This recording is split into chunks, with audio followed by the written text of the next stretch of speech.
Thank you. It's a pleasure to be here. Whenever I hear the CV recounted, it makes it sound like I can't hold a job. That's the way I look at it. And also, I think one of the things when we talk about hockey, it often gets mentioned that I played hockey and played professionally.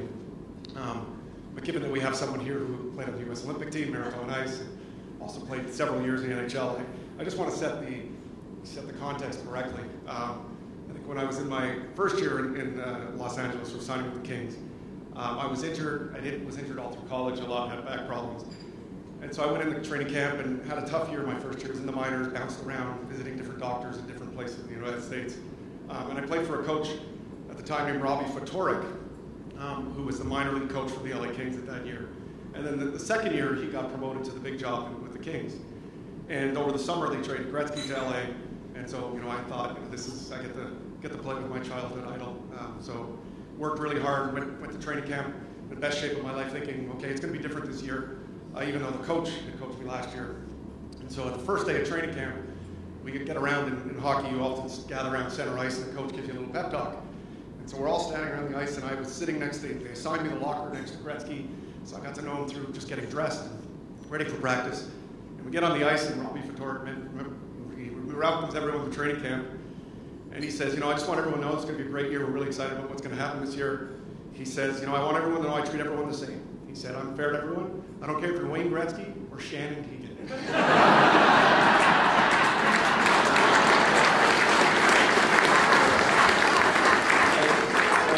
I kind of knew then that, this isn't looking as good as I was hoping it was going to look. And sure enough, Gretzky was, the class act that he is, came over to me right after and said, there was no need for that, but we laughed about it and had a good chuckle. And certainly, as I'm sure Jack could attest, it was the talk of several of the training camp conversations. It was nonstop, and I actually thought it was fun to, gave me that little bit. And I wasn't with the team much longer for a number of reasons. One of which was probably that. And so I always kind of, that's my Gretzky story. When people say, "What's your Gretzky story?" That's the one I tell. And he was classy about it. So, I think if we talked about, if you looked at the Irish America magazine, and thanks again to Patricia for being such a nice job. I talked a lot about learning about U.S. scholarships. When I grew up in Montreal, didn't really know about U.S. college hockey, didn't know about scholarships. But when I was 10, I snuck out of school and skipped school and went to see the Montreal Canadiens practice. And Ken Dryden, who was a star goalie and Hall of Famer at the time, or a future Hall of Famer, but a star at the time, kind of came down to get on the ice and looked down at me and kind of, why are you here? Why aren't you at school? And kind of fumbled through an answer. And he then asked me how I was doing in school, and I kind of said, I do pretty well in school. And he asked me what team I played for in hockey, and I told him. And he kind of put that together, and then he said, well, look, you're going to go back to school, work hard, and go get yourself a U.S. scholarship. And so I went home. None of us really knew what it was, but I thought if he's saying I got to do it, I should do it. And so I talked a lot about that in the book. And then, when I was 13, I watched, Jack and Callahan and Team USA and their miracle on ice. And it also solidified my desire at that time to go the college route as Jack and all of his teammates did. So Jack didn't only inspire, I think, U.S. fans and U.S. hockey players, but there was also a lot of Irish Canadian kids. Not from South Boston, but from neighborhoods like the Point and Verdun, and there were a lot of us. And so, I want to thank, it's fun to be able to see someone and kind of talk about that a bit. I think it's often surprising to my American friends that Montreal is home to a strong and vibrant Irish community. When you think about Montreal, it sits in the province of Quebec, and Quebec has 8 million people, 40% of whom have Irish roots. Think about that number; it's pretty spectacular. And it really came over in two groups. The first was many of the French Canadians. I mean, even the French Canadian surnames are derived from the names of the Irish in the 1700s. I think the 17th century Irish were often Catholic nobility, soldiers, clergy who served the Catholic monarchs in France after the Reformation. So a lot of them came over in the first emigration from France to the new France, which was Quebec. And when you look at their names now, Sullivan became Sylvain, O'Brien became Aubry, Morin became Morin. There's just a lot of that connection there.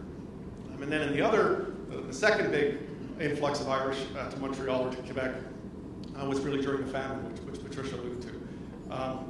think in 1847 alone, at the height of the famine, 100,000 Irish arrived at Gros Isle, which is this wonderful island in the St. Lawrence River, north of Montreal, that you should, if you ever get a chance to visit, it's just a beautiful place.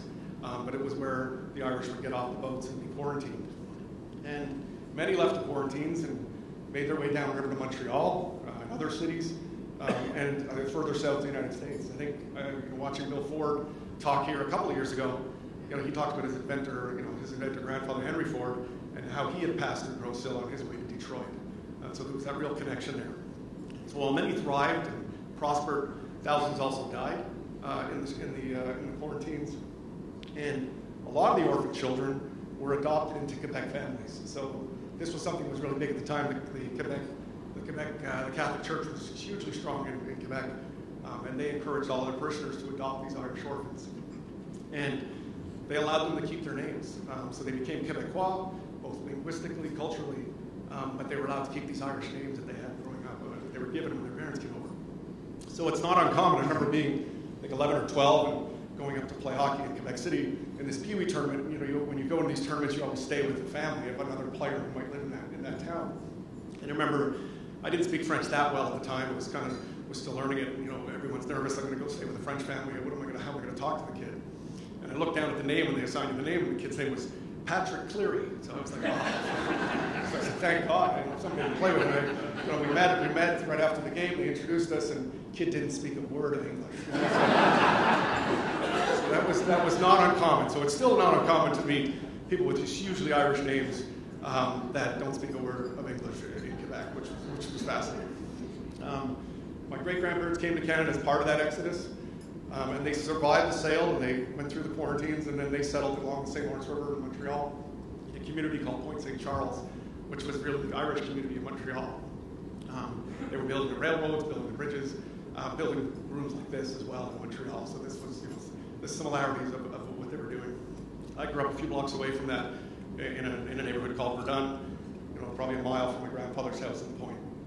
And the Point, with its Irish pubs and its churches and its street names, a lot of Irish names on those streets, to me it symbolized the connection to that roots, to the family, and to our Irish heritage. Because I think it's one of the things we talk about a lot, and my wife and I talk about a lot. It's not always about where you're going. Sometimes it's about where you're coming from as well. So it's good to kind of think back. And as our children grow, my wife and I are trying to make sure they understand, our children understand, appreciate the breadth and the history of their families and their place in them. And I think my parents did that, and we want to make sure we do the same for ours. My family, all members of the Montreal Irish Society, the Harp and Thistle, the Knights, the Aaron Club, the AOH. And my wife and I laugh even now. We'll be home with our kids on a Friday night, and we'll call my parents, and it'll be 11:30 in Montreal, and they're out at one of these events, kind of thing. They're always out. My dad's in his 80s, and he's busier than we are, which depresses us at times. But I think the crowning engagement for the community each year in Montreal is the St. Patrick's Day Parade. It's held every year. It's been held every year since 1824. Again, showing that connection. It's one of the largest in the world, and it's really the clearest manifestation to me of the celebration of our culture. And I think, as I've indicated, the Quebec and Irish culture really meshed together wonderfully. Just as those Irish orphans were adopted, the music of Quebec has also adopted and adapted the Irish reel as its own. So if you listen to French music, Quebec music, it's a very Irish kind of traditional feel to it. And I think, as Ms. Collins can attest, I think there's no greater unifier at times than culture and arts than music. And I think you still see those connections in the community. So we pride ourselves as Montrealers and Quebecers and Canadians in the way we celebrate our diversity and our cultures. I think it's a little different than the American kind of melting pot. In Canada, we hold to the idea of a mosaic, in which each cultural group retains a distinct identity and still contributes to the nation as a whole. So this Canadian mosaic is really the foundation of our immigration policy. I think if you look at Canada's immigration policy, I think it's always been every year that we accept 2% of the population as new immigrants. So continue to really rely on that immigration population. Although in Quebec, we don't see the immigration coming from Ireland anymore. It tends to be more to the English-speaking parts of the country. So Montreal, which is this 40% of the population connection to Ireland, hasn't seen any immigration from Ireland pretty much since the 1840s, which is pretty amazing to me. I think our shared culture helps form invisible bonds between members of the community. It holds people together. It connects them to social values, beliefs, customs. It helps foster a sense of unity and belonging within a group. And it allows us to better understand previous generations and the history of where we come from, which I think is essential. And in business and at Google, I've also spent a lot of time thinking about culture. I'm proud of the role I've kind of played at Google as kind of being one of the people really responsible for kind of how do we maintain it, how do we create it, how do we capture what we have here and kind of keep it going. So Patricia asked me, I think when we were talking about what I was going to talk about today, it was really about spending time talking about our culture at Google and why we believe it's so key to our success as a company, and it's also key to kind of sustaining that success as we go forward. So first, let me start with just a little about Google. It was founded 15 years ago, as Niall said, by two guys, Larry Page and Sergey Brin. I joined 7 years ago. There were 3,000 employees when I joined 7 years ago.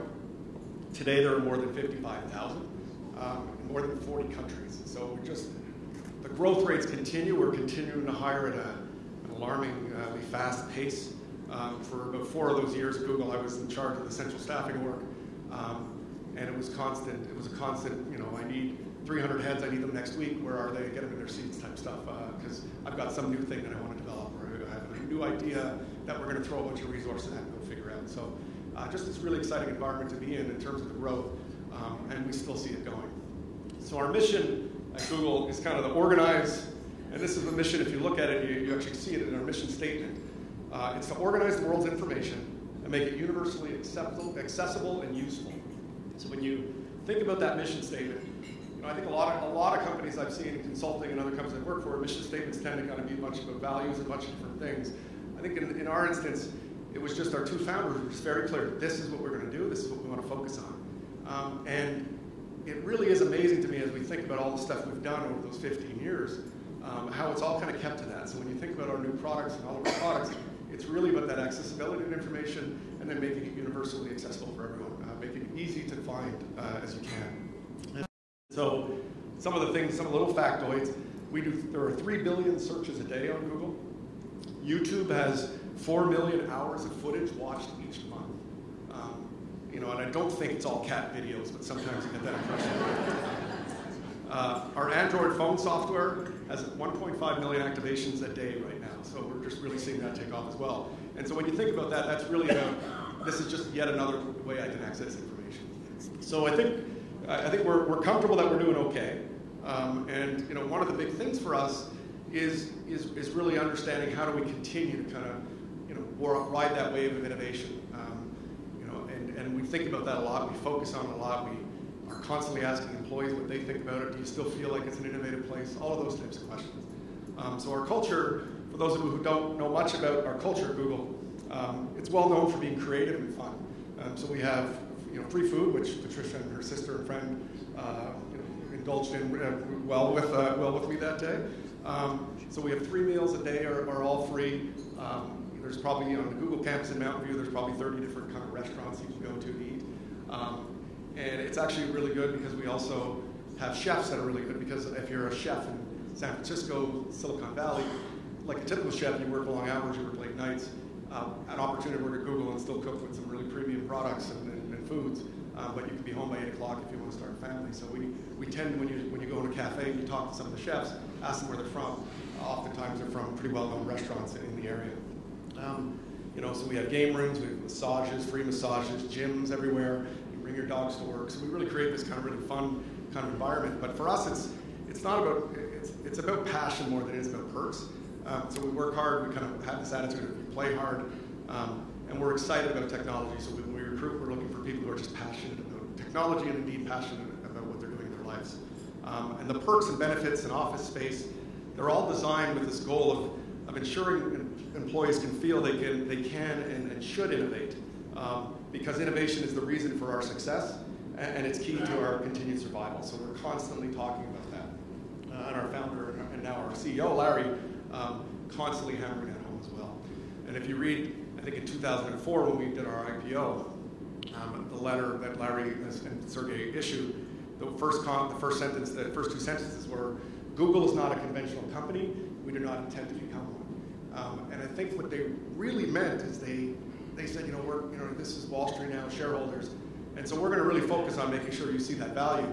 But you have to also understand that there are going to be times when we're going to invest in things that just seem crazy and don't seem like they will even make money in the long term, but we just think they're really cool and really interesting to do, and we want to do them. And some of them have been able to kind of work into products that we actually use, and we can actually make money from with advertisements and stuff. But some of them are just things that our people thought were really cool and wanted to develop, and they went off and did that. So we have a program called 20% Time, where an engineer is allowed to spend 20% of their work week or their work life on a project that has nothing to do with their day job. So they're not measured on it, their bosses don't really talk to them about what they're working on. It's just kind of, I have a cool idea and I want to work on it.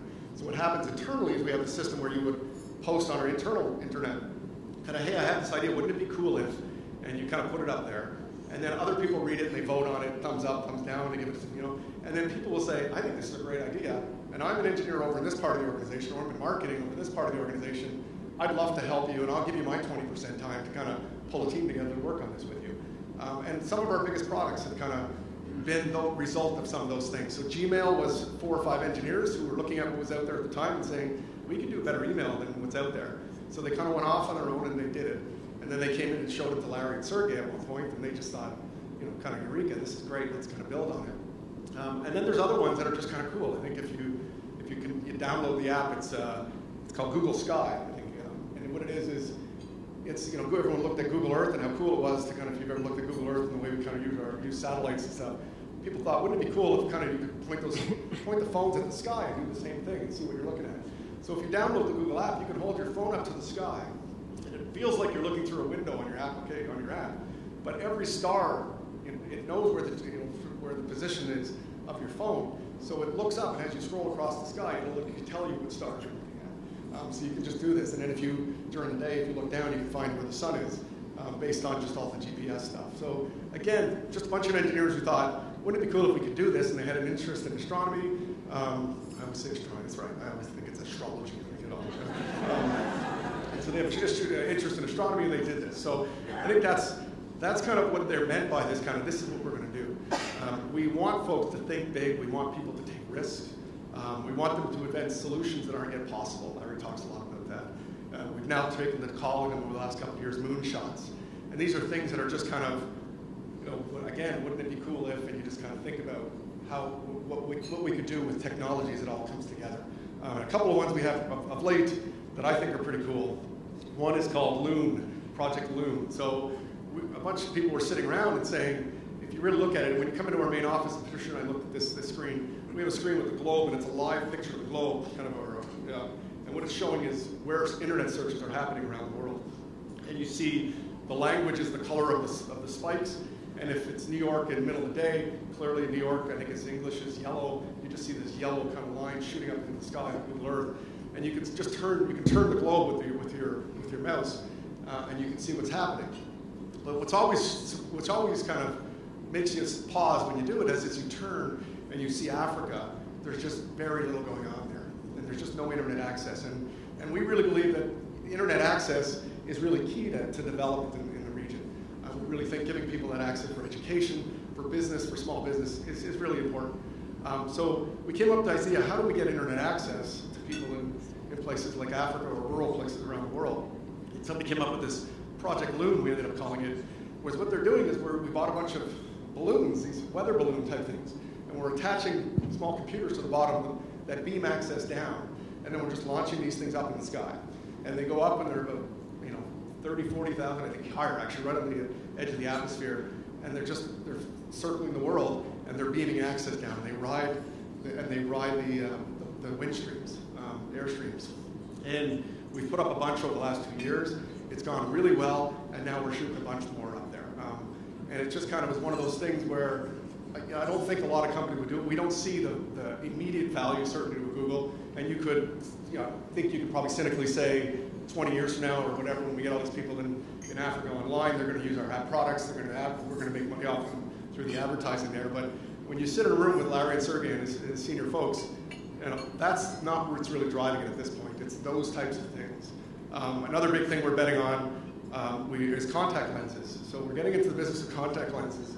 What we're doing is we're putting these small little chips, they're almost the size, looks like the size of a hair, a small hair, into the contact lenses, and they can actually read glucose levels. So you think of somebody who has diabetes, like my grandfather did, you can actually monitor on your phone, you can see what your glucose levels are at all time. It can set alerts to send them to you, when it hits the level that you don't want it to be at. And it's just all done on the phone, no more needle pricking that happened all the time. I remember seeing my grandfather was always testing his blood. So those types of things. Again, somebody thought, we have some technology, we have some really smart people that can help figure this out, let's go and do that. And then the last one I'll talk about is our self-driving car, because it gets a lot of talk and I think people think it's really cool. We just really believe, I think every year, there's 1.2 million people die in car accidents every year. Most of them are human error, or all of them are human error pretty much. And we really believe that you can do a better way of kind of managing that. And so we have these cars that are capturing information. If you see the car on the top, it has a spinning wheel that's kind of capturing, I think it captures 2 million pieces of information per second, and it's just measuring everything, and it's looking at what's around you on the highway with all the cars near you, and it's anticipating what's going on, and it just does all of it and calculates it, so you can sit in the car in the front seat and it drives for you. And it kind of takes it, and it'll tell you if you need to take the wheel again. It'll let you know because you're sitting there. So it's not like you're sitting in the passenger seat, there's nobody next to you driving. This is kind of, but we really think, I think the stat I saw was the equivalent of a 747 crashing every day in the United States is how many deaths happen from car accidents. So, we just kind of thought, we've got this technology, we've got a lot of people who love to think about these types of problems, let's kind of throw them at that. So, ultimately there's a business to be made there, I think.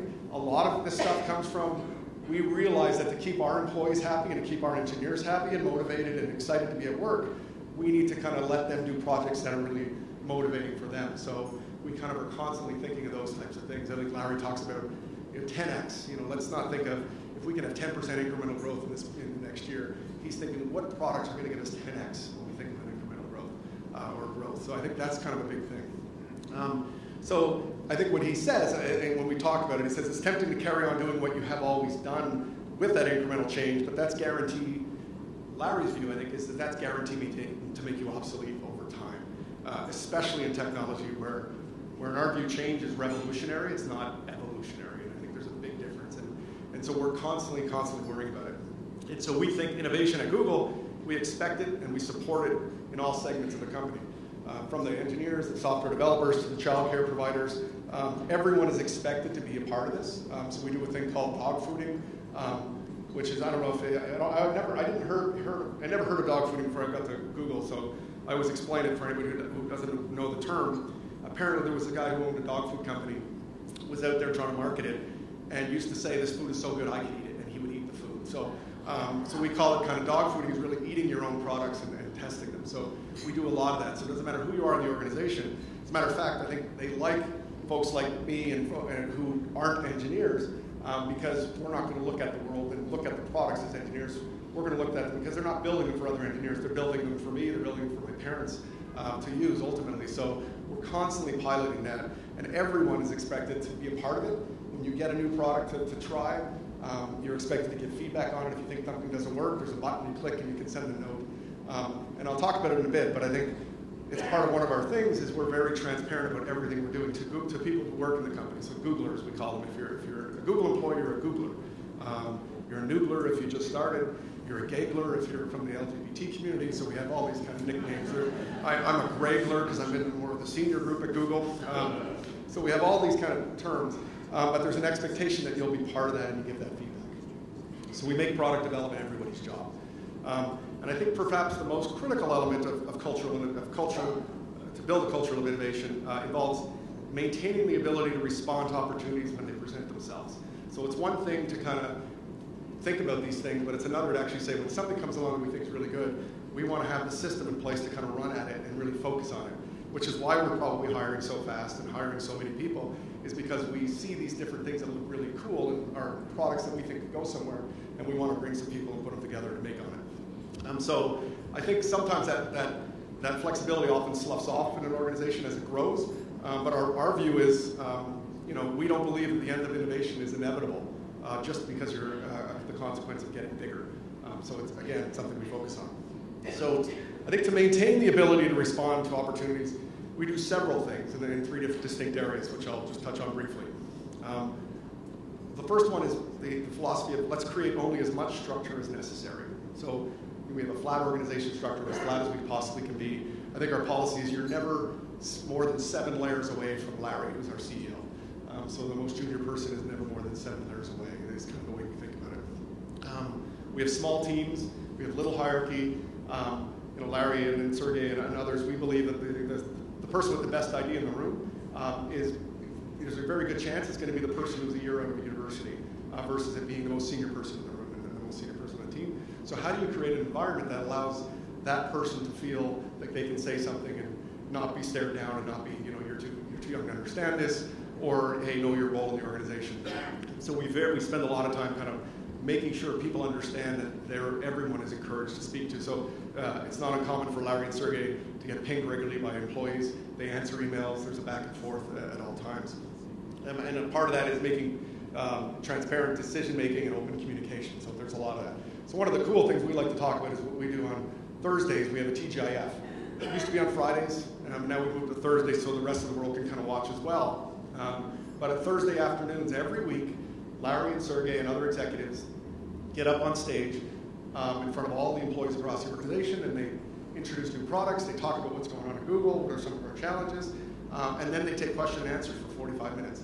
And so during the week, you can write questions on a site, and then people vote on the questions. So by the time Thursday happens, the best questions are getting the most votes, and Larry and Sergey stand up on the stage and they say, let's go to the questions, and they read the first one and they answer it. And they flash them up and they read through them all and answer the questions. At a company like ours, we encourage those questions to be difficult. So the questions are never the softball ones. The questions are always, when we made the decision to pull out of China because we didn't like what we were seeing in China with some of the stuff the Chinese were doing, we had questions, why are you doing this? I think it's a mistake. Other people were agreeing. And there was a really healthy debate. And Larry and Sergey are very comfortable getting up on stage and answering and giving their views, and people feel comfortable giving their views. And so it's an amazing thing to see that you do this every week. I mean, most companies, again, I've seen, you're lucky if the president or the CEO speaks to the company once a quarter, maybe once a year. Here, these guys are committed to doing it every year, so it's every week. So it's a lot of fun, but it also sends that message that you're all in this together. We're all part of this culture. We're all part of this company, and it's open and transparent. And so there's an expectation. We're going to tell you everything. The board, the chairman of our board, he presents the board presentation that he does to the board each quarter. The chairman then comes and presents to all employees the day after he presents it to the board. So we see it all. The only thing we remove are some of the forward projecting numbers for obvious financial reasons. But in terms of the strategy and where we're going as an organization, that's open. I remember when we were doing Google Plus, one of our new products, we were all using it for 5 months before it went public, and it didn't leak anywhere. You had 30, 40,000 people at the time using this product, and the market and the news didn't know that we would even have a product that we were working on. So again, there's an expectation. So we have loosely defined job roles and responsibilities and work outcomes. So we give that flexibility and creative license. So when you come in, one of the things we often say is, you better be comfortable with ambiguity when you come to Google, because you're not going to know this is my job and I've got to do this. It's very kind of ambiguous, and some people kind of really struggle under that. We try and weed that out in the hiring process, but people that love that kind of ambiguity and that constantly wrapping up and learning new things can be pretty successful. And our physical spaces, like I talked about, shared offices, long cafe tables. We have micro kitchens. You're never more than 150 feet from a micro kitchen, which is stocked with food and drinks. Mostly healthy foods. We hide the chocolates, but they're still there if you want to get them. But we did some analysis and determined that if they're not visible, most people will avoid them. But if you want your M&Ms, you can open the cabinet and pull them out. So, but we stock foods. The food lines are designed so that people can talk to each other, because we don't believe that innovation is going to happen when you say, hey, at 2 o'clock tomorrow, let's get in the boardroom and innovate for an hour. Our view is innovation happens when you're sitting down with somebody who's from a different part of the organization. They tell you about what they're doing. You talk about what you're doing. That's where things are going to happen.